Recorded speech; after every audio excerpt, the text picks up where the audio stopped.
Hello மக்களே, நாம இப்போ நாட்டுக்கோழி குழம்பு செய்ய போறோம்.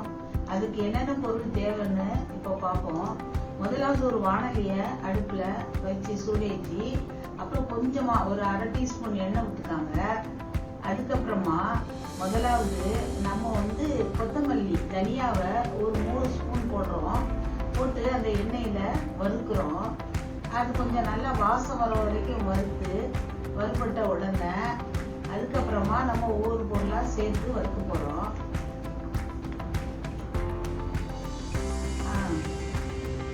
சொல்லுங்க, இதை பத்தி சொல்லுங்க. கொஞ்சம் கொஞ்சம் நல்ல மனம் வறுபட்ட பிறகு சீரகம் ஒரு 1.5 ஸ்பூன் சீரகம் சேர்க்கணும். சீரகம் சேர்த்து அதையும் நல்லா வாசம் வர வரைக்கும் வறுக்கணும். அதோட நம்ம கசகசாவும் சேர்த்துக்கலாம். 1 ஸ்பூன் கசகசா, ஒரு 3/4 ஸ்பூன் மிளகு, இது எல்லாமே சேர்த்து நல்லா வாசனை வர்ற வரைக்கும் நல்லா வறுக்கணும். இந்த மசாலா தான் இந்த குழம்புக்கு நல்ல மனமும் சுவையும் தரப்போகுது. அதனால அத கரெக்டா வறுக்கணும். அதாவது கருவும் கூடாது, பச்சையாவும் இருக்கக்கூடாது. அந்த அளவுக்கு நம்ம சரியான முறையில வறுக்கணும். இது ஓரளவு நல்லா வறுபட்ட பிறகு அது கூட நம்ம மிளகா வற்றல் போடணும். நான் ஒரு 1 கிலோ கறிங்கிறதுனால நல்ல காரமான 4 சாதாரண வத்தலும் ஒரு 4 காஷ்மீரி வத்தலும் போட்டு வறுக்கிறேன். இந்த காஷ்மீரி வத்தல் குழம்புக்கு ஒரு நல்ல கலர் கொடுக்கும். காரம் கம்மியா இருக்கும். உங்க காரத்துக்கு ஏற்ற மாதிரி நீங்க மிளகா வத்தல அட்ஜஸ்ட் பண்ணிக்கோங்க. எங்களுக்கு இது சரியா இருக்கும், அதனால நான் இவ்வளவு போட்டுக்கிறேன். ஆமா, அதுக்கப்புறமா அது கூடயே கொஞ்சம் திருவின தேங்காய் பூவையும் போட்டு வறுக்கணும். அந்த தேங்காய் பூ எவ்வளவு போடணும்னு பாத்தீங்கன்னா, நான் ஒரு 4 டீஸ்பூன், அதாவது ஒரு 3 டேபிள் ஸ்பூன் கிட்ட போடுறேன். ஏன்னா இந்த சிக்கன் குழம்புக்கு ரொம்ப தேங்காய் போட்டோம்னா அந்த டேஸ்ட் மாறிடும், அது வேற மாதிரி போயிடும். அதனால நம்ம என்ன பண்ணணும்னா, அந்த தேங்காய் பூவை கரெக்டா அளவா இது கூடயே போட்டு வறுத்துடலாம். தனியா போடணும்னு இல்லை. கொஞ்சம் கருவேப்பிலை முதல்ல போட்டு வறுத்துக்கிட்டு, அது கொஞ்சம் கருவேப்பிலை நல்லா பொரிஞ்ச உடனே அதுக்கப்புறமா நம்ம அந்த தேங்காய் பூவை சேர்க்கலாம். இதை வறுத்துக்கிறோம் நல்லா. இப்போ கொஞ்சம் நல்லா வறுபட்டாச்சு. இனிமே தேங்காய் பூ சேர்த்து அது கூட சேர்த்து வறுத்துடலாம். வறுத்துட்டா அந்த மசாலா நமக்கு தயாராயிரும் குழம்புக்கு வேண்டியது. நான் ஒரு 3 டேபிள் ஸ்பூனு தேங்காய் போட்டு அதோட தேங்காய் பூ போட்டு அது கூட நல்லா வறுக்கிறேன். அதுவும் நல்லா மனம் வரணும். தேங்காய் பூ நல்லா வறுபடணும். வறுபட்ட பிறகுதான் அதை நம்ம கொஞ்சம் தீய மிதமான தீ வச்சுக்காங்க. அதிகமான தீ வச்சா சீக்கிரமா கருகிரும். அப்புறம் அந்த குழம்புடைய டேஸ்டும் மனமும் மாறிடும். அதனால தீய மிதமா வச்சுக்காங்க. மிதமா வச்சு கொஞ்சம் பொறுமையா வறுத்துக்காங்க. கிட்டத்தட்ட நல்லா வறுபடுற மாதிரி ஆயிட்டு, இப்போ நல்லா வறுத்த பிறகு அதை இறக்கி நல்லா ஆற வச்சு மிக்சியில கொஞ்சம் தண்ணி ஊற்றி நல்லா பேஸ்டா அரைச்சி வச்சுக்கிடணும்.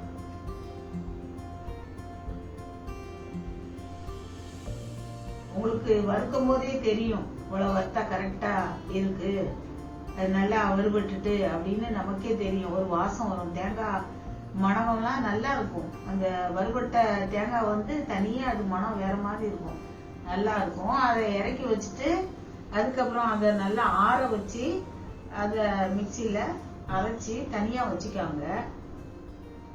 அதுக்கப்புறமா ஒரு குக்கர் எடுத்து அடுப்புல வச்சுக்காங்க. ஏன்னா இனிமே நம்ம தாளிக்க போறோம். அந்த மசாலைய ஆற வச்ச பிறகு அரைச்சி தனியா வச்சுக்காங்க. இப்ப அடுப்புல ஒரு குக்கர் வச்சு தேவையான எண்ணெய் ஊத்தி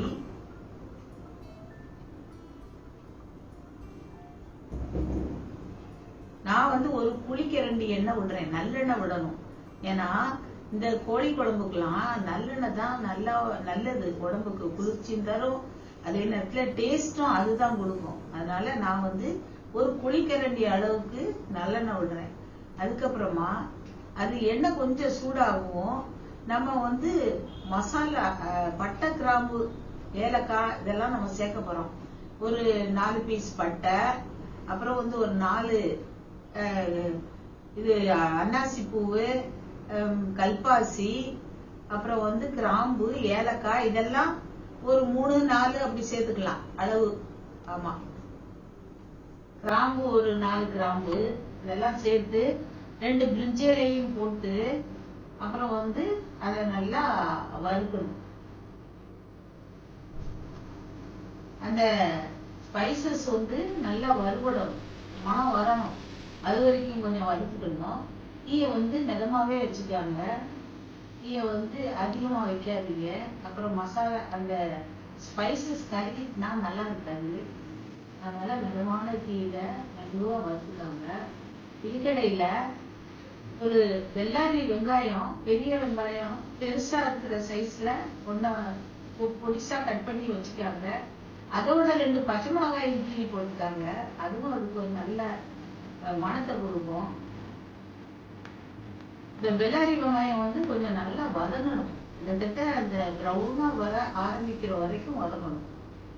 அப்பதான் அந்த குழம்பு கொஞ்சம் நல்லா இருக்கும். இந்த ப்ரொசீஜர் எல்லாம் கரெக்டா கடைபிடிச்சாதான் அந்த குழம்பு வந்து நமக்கு சாப்பிட்றதுக்கு ரொம்ப நல்லா இருக்கும்.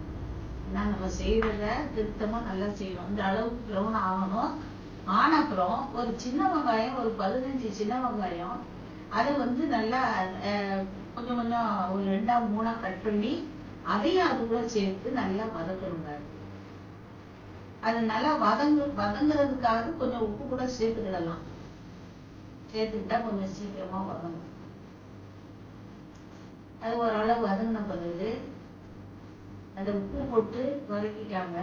அதுக்கு நான் இப்போ தான் போடுறேன். இப்போ வந்து கொத்தமல்லியும் புதினாவும் கொஞ்சமா போட்டுக்காங்க, சும்மா. அதுக்கப்புறம் கடைசியா நம்ம நிறைய போட போறோம். இப்போ வந்து வதங்குறதுக்காக, அந்த ஒரு வாசம் வந்து கிடைக்குங்கிறதுக்காக கொஞ்சம் கொத்தமல்லி, புதினா இருந்தா போடுங்க, இல்லைனாலும் பரவாயில்ல. அதை போட்டு கொஞ்சம் வதக்கிட்டாங்க.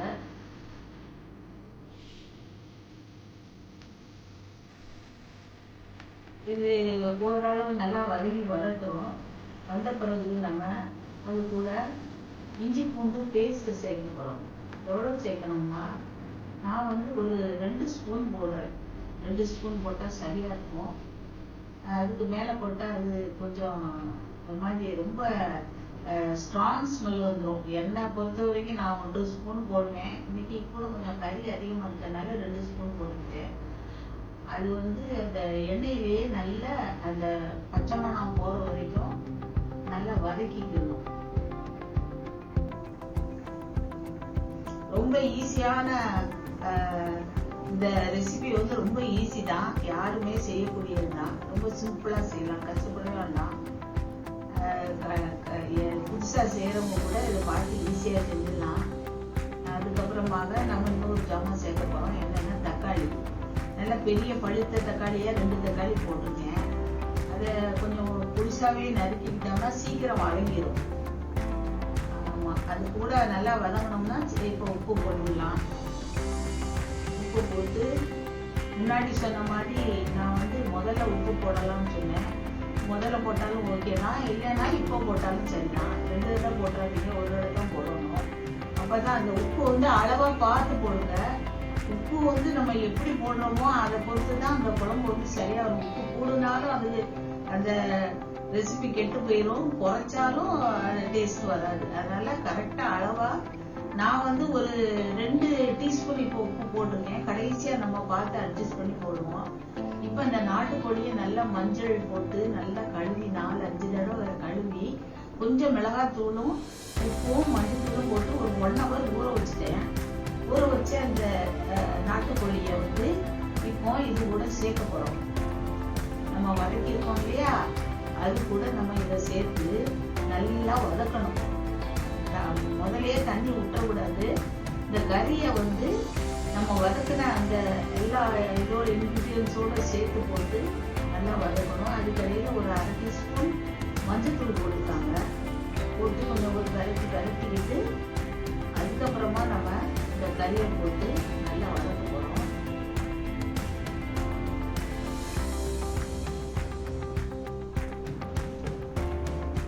இப்போ கறி வந்து போட்டாச்சு. இது நல்ல இளம் கோழியாக தான் இருந்தது. அதனால கொஞ்சம் நல்லா, ஆனாலுமே நாட்டுக்கோழி வந்து கொஞ்சம் எங்க திருநெல்வேலி பாஷையில வந்து வலுத்து இருக்குன்னு சொல்லுவோம். வலுத்து இருக்குன்னா கொஞ்சம் ஹார்டா இருக்குன்னு அர்த்தம். ஆனா நான் வெட்டும் போதே பார்த்தேன், இது நல்லா சாஃப்டா இருக்கு. அதனால எனக்கு வந்து குக்கர்ல ஓரளவுக்கு வேக வச்சாலே போதும், ரொம்ப நேரம் வைக்கணும்னு அவசியம் இல்லை. இப்போ இந்த உப்பு, இந்த வெங்காயம், தக்காளி இதெல்லாம் போட்டுக்கோம்ல, மல்லித்தலை அதோட சேர்த்து நல்லா பிரட்டி கொடுக்கணும். கிட்டத்தட்ட ஒரு 5 மினிட்ஸ் இல்லைன்னா 10 மினிட்ஸ் வந்து நல்லா பிரட்டணும். அது நல்லா அதுல உப்பு இதெல்லாம் பிரட்டும் போது நல்லா சேரும், மசாலா நல்லா ஒரு போல இருக்கும். இனிமேதான் நம்ம நல்லா பிரட்டின பிறகுதான் அந்த அரைச்சி வச்சிருக்கோம் இல்லையா, மிக்சியில வறுத்து அரைச்ச அந்த மசாலாவை சேர்க்கணும். கொஞ்சம் நேரம் பிரட்டணும். இது நல்லா பிரட்டியாச்சு. கிட்டத்தட்ட நான் வந்து ஒரு 5 நிமிஷம் பிரட்டி இருக்கேன். ஓரளவுக்கு பாருங்க நல்லா ஆவி வருது, நல்லா ஒரு வேக ஆரம்பிச்சிட்டு. இப்ப நம்ம என்ன பண்றோம்னா, இப்ப நம்ம மிக்சியில அரைச்சி அந்த மசாலா எல்லாம் வறுத்து அரைச்சிருக்கோம்ல, அத வந்து இப்ப அதுல நம்ம போட போறோம். ஒரு பிரட்டிட்டு இப்ப அதை போட போறோம். இந்த மசாலா தாங்க இந்த குழம்புக்கு டேஸ்டே கொடுக்கறது. இந்த மசாலாவை வந்து கரெக்டா நம்ம வறுத்து ஏத்த அளவுல சரியா சேர்த்து வறுத்து அரைச்சோம்னா இந்த குழம்ப சாப்பிட்டு பாக்குறவங்க சொல்லுவாங்க, இந்த மாதிரி நான் குழம்பு சாப்பிட்டதே இல்லைன்னு. அந்த அளவுக்கு இது அவ்வளவு டேஸ்டா இருக்கும்.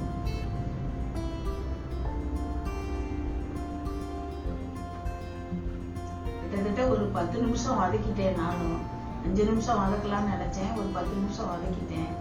இப்போ கிட்டத்தட்ட கறி வந்து வேக ஆரம்பிச்சிருக்கு, நல்ல வேக ஆரம்பிச்சிருக்கு. இனிமே தான் நம்ம என்ன செய்ய போறோம், இந்த மசாலா போட போறோம்.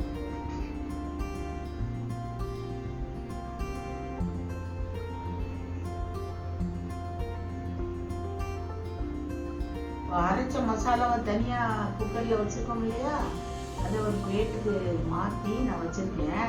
குக்கரையும் மிக்சி ஜாரையும் நான் வந்து கழுவி வச்சிருக்கேன். தண்ணி அதுல இருக்கிறதையும் கழுவி வச்சிருக்கேன். இப்ப இந்த ஜார்ல உள்ளத ஒரு தட்டுக்கு நான் மாத்தி அதுல இருந்து எடுத்து போட்டிருக்கேன். இது வந்து இதுவே போதுமான அளவு, மசாலா வந்து இதுவே கரெக்டா இருக்கும். அதனால பாருங்க, பாக்குறதுக்கு எவ்வளவு அழகா இருக்கு பாருங்க. நல்லா பெரட்டினா அப்படி ஒரு வாசம் வருது. மனமே ஒரு 4 வீடுக்கு மனம் வந்து போகும் போல இருக்கு. அவ்வளவு வாசம், வீடு முழுக்க வாசமா இருக்கு. அதை பார்த்தாலே நமக்கு சாப்பிடணும்னு ஒரு ஆசை வந்துடும். அந்த அளவுக்கு இருக்கு. யாருமே வேண்டாம்னு சொல்ல மாட்டாங்க. அந்த அளவுக்கு இந்த ரெசிபி வந்து அவ்வளவு நல்லா இருக்கும். நான் எல்லாரும் ட்ரை பண்ணி பாருங்க. இத செஞ்சு வீட்டுல சந்தோஷமா எல்லாரும் ஒன்னா இருந்து சாப்பிடுங்க. இப்போ அந்த மசாலா போட்டு அதையும் ஒரு 5 நிமிஷம் வதக்கணும். அது எண்ணெய் விட்டு வேகுது பாருங்க. இந்த சிக்கன்ல உள்ள, நாட்டுக்கோழியில உள்ள கொழுப்பு எல்லாம் சேர்ந்து ஒன்னா அந்த எண்ணெய் பிரிகிற அளவுக்கு வருது பாருங்க. எண்ணெய் பிரிஞ்சு வருது. இந்த அளவுக்கு வரும். வந்த அப்புறம் தான் நம்ம வந்து தண்ணி ஊற்றி குக்கரை வந்து மூடி வைக்க போறோம். தேவையான அளவு தண்ணி ஊற்றணும். நான் வந்து கிட்டத்தட்ட ஒரு 1/4 லிட்டர் தண்ணி ஊற்றிருக்கேன். ஒரு 250 ml தண்ணி ஊற்றிருக்கேன். அதுவே சரியா இருக்கும். ஏன்னா ரொம்ப தண்ணியா இருந்தாலும் நல்லா இருக்காது. இந்த மிக்சி தவிர கழுவுன தண்ணியும் கொஞ்சம் ஊற்றிக்கிடலாம். அவன் மொத்தம் ஒரு 400 தண்ணி வந்துடும். நம்ம ஊற்றுற தண்ணி வந்து ஒரு 400 ml வரும். அதுக்கு மேலெல்லாம் ஊற்றினீங்கன்னா கொஞ்சம் சரி இருக்காது. ஓரளவுக்கு கொஞ்சம் கிரேவியா இருக்கணும், அவ்வளவுதான். ரொம்ப தனியா அந்த குழம்பு இருந்தா நாட்டுக்கோழி வந்து டேஸ்ட் அந்த அளவுக்கு வராது. ஏன்னா நம்ம குக்கரை மூடி வைக்கும் போதும் வேக வைக்கும் போதும் அந்த கோழியில இருந்தே தண்ணி நிறைய விடும். இன்னும் கொஞ்சம் தண்ணி ஆகும். அதனால இந்த அளவு விட்டீங்கனாலே போதும். இப்போ அந்த மிக்சி ஜாரை கழுவி கொஞ்சம் தண்ணி ஊற்றியாச்சு, அவ்வளவுதான். இனிமே வந்து ஒரு கொதி வரணும். இப்பயே மூடி வச்சிடக்கூடாது. நல்லா மழமழன்னு கொதிக்கணும்.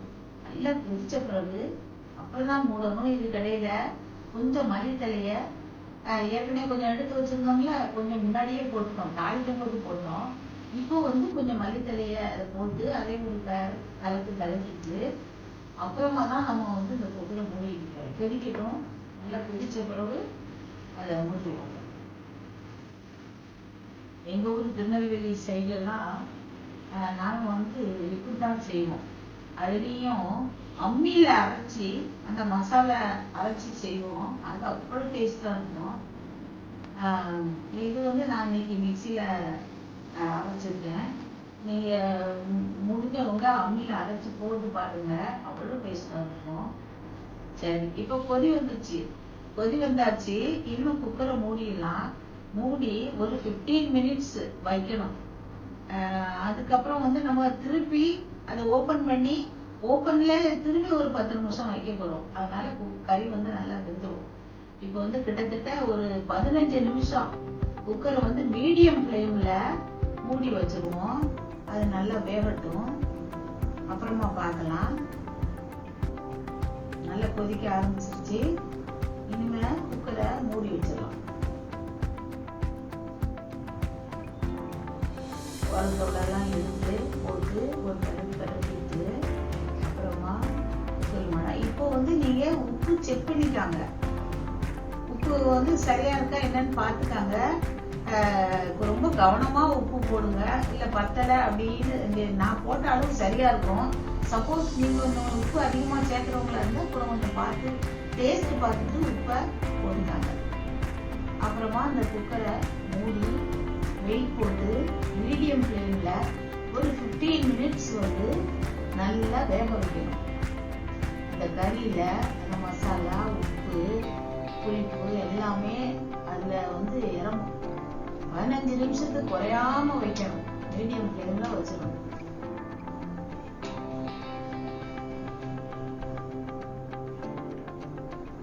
ஒரு 15 நிமிஷம் கழிச்சு இப்போ வந்து அந்த ஸ்டீம் எல்லாம் இறக்கிட்டு இப்போ திறந்து பாருங்களேன். அந்த குழம்பு கலரும் அதோடைய டெக்ஸ்டரும் அதோடைய மனமும் பார்த்தீங்கன்னா எங்கள் வீடு முழுக்க வாசமாக வந்துச்சு. இப்போ திரும்பி ஆன் பண்ணுறேன்.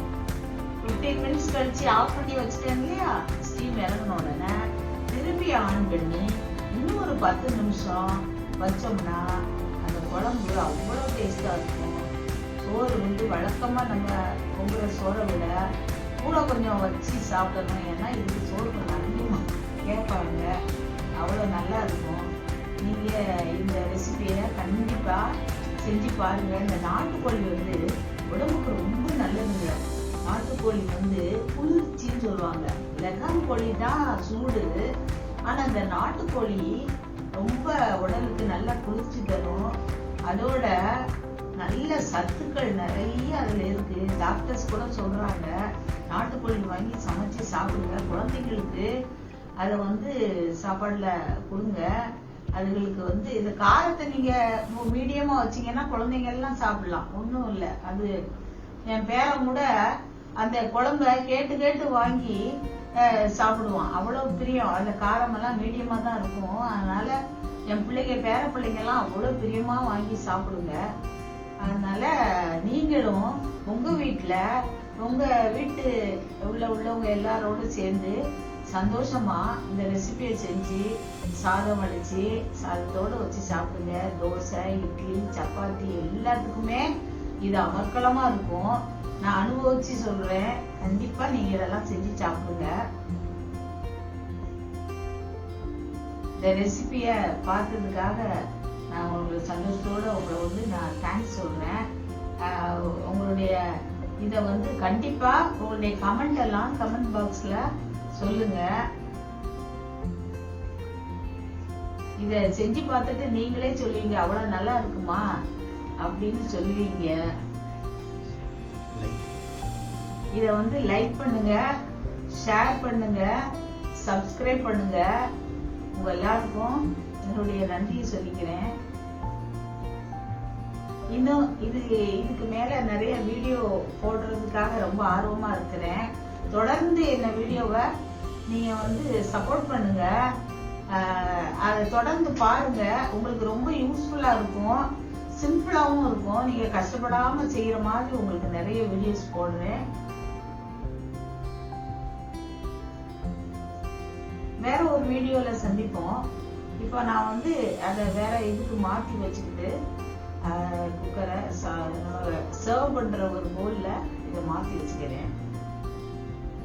சரிங்க, நன்றிங்க.